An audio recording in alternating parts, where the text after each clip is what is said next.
अरे हाँ हाँ, तू टेंशन मत ना ले, 1-2 करोड़ रुपए हमारे लिए बड़ी बात ना है।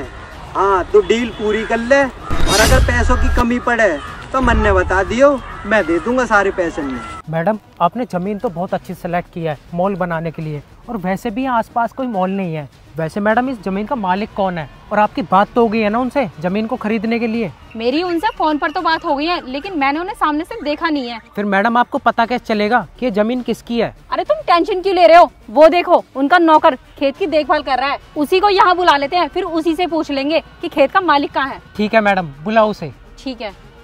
अबे ओ गवार, इधर आ। हाँ जी मैडम, बताइए। देख रहे हो, आजकल तो नौकर भी मालिक बने फिर रहे हैं। अरे मैडम, ये खामखा की बात क्यों कर रही हो मेरे से? जिस काम के लिए मुझे बुलाया है वो बताओ ना।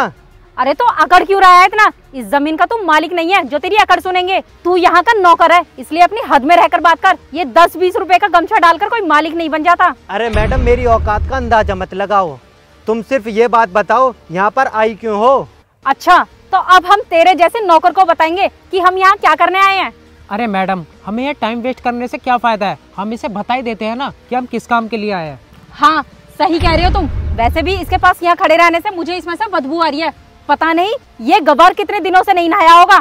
सुनिए भैया, मैडम की जमीन के मालिक से बात हो गई है, क्योंकि मैम यहाँ पर बहुत बड़ा मॉल बनाना चाहती है। तो आप प्लीज हमें ये बता दीजिए कि जमीन के मालिक मिलेंगे कहाँ, क्योंकि आज ही हमें उनसे मिलके डील फाइनल करनी है।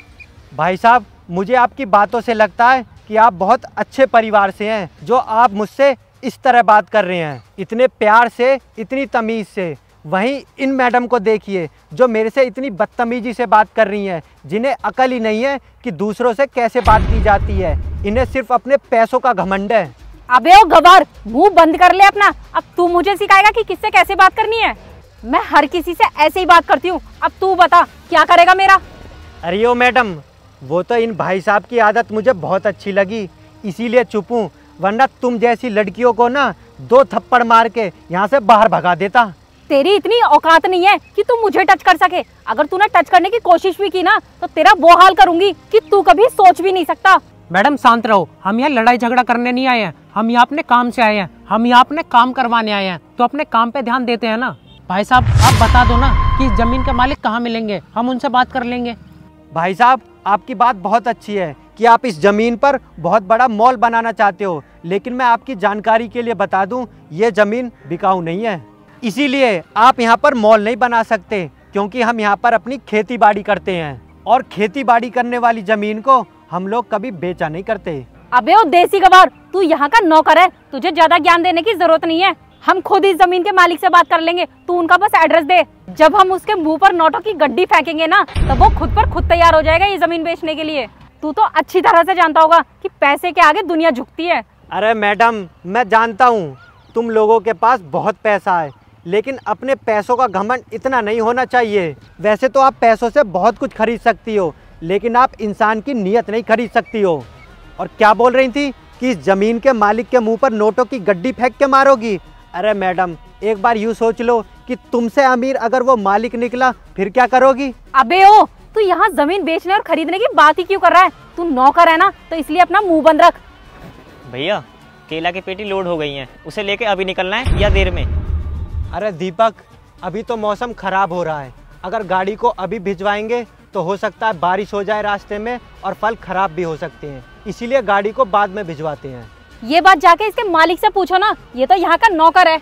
मैडम, आप यहाँ पे नई आई हो क्या, जो आपको पता नहीं है इस जमीन के मालिक कौन है? ये जो जमीन दूर दूर तक दिख रही है ना, इसके मालिक यही हैं। क्या कहा? इस सारी जमीन के मालिक यही हैं? मतलब फोन पर आपसे बात हुई थी क्या? हाँ मैडम, अब सही समझी तुम, फोन पर बात मेरे से ही हुई थी, लेकिन फोन पर तुमने ये नहीं बताया था कि तुम इस जमीन को खरीदना चाहती हो, वरना मैं खामखा आपको परेशान भी नहीं करता। मुझे तो लगा था कि आप हमारे खेतों से फल खरीदना चाहती हो। सॉरी सर, मुझे माफ कर दीजिए, मुझे नहीं पता था इस जमीन के मालिक आप ही हो। फोन पर मैंने आपको इसलिए नहीं बताया था, कहीं ये जमीन बेचने से आप मना ना कर दें। मैंने सोचा सामने मिलकर आपसे बात करूंगी और आपको पैसों का लालच दूंगी, तो आप जमीन बेचने के लिए एकदम से तैयार हो जाएंगे। अच्छा, वैसे मैडम प्लान तो आपने बहुत अच्छा बनाया था ये जमीन खरीदने के लिए, लेकिन अफसोस आपका प्लान फेल हो गया। और हाँ, अब मैं समझ गया थोड़ी देर पहले तुम ये क्यों बोल रही थी कि कि इस ज़मीन के मालिक के मुंह पर नोटों की गड्डी मारोगी और वो तुरंत ये ज़मीन बेचने के लिए तैयार हो जाएगा। तो मैडम आपकी जानकारी के लिए बता दूं, हमारे पास पैसों की कमी नहीं है जो हम पैसों के लिए अपनी ज़मीन बेचें। अरियो मैडम, इन खेतों पर हम खेती बाड़ी करते हैं, अगर हम इन खेतों को ही बेच देंगे तो हम खेती बाड़ी कहाँ करेंगे? आप यहाँ पर मॉल बना के खड़ा कर दोगे और उसके बाद पता नहीं क्या क्या करोगे। अरे अगर तुम्हें कोई अच्छा काम ही करना है तो यहाँ पर आप फैक्ट्री बना दीजिए, कोई हॉस्पिटल बना दीजिए।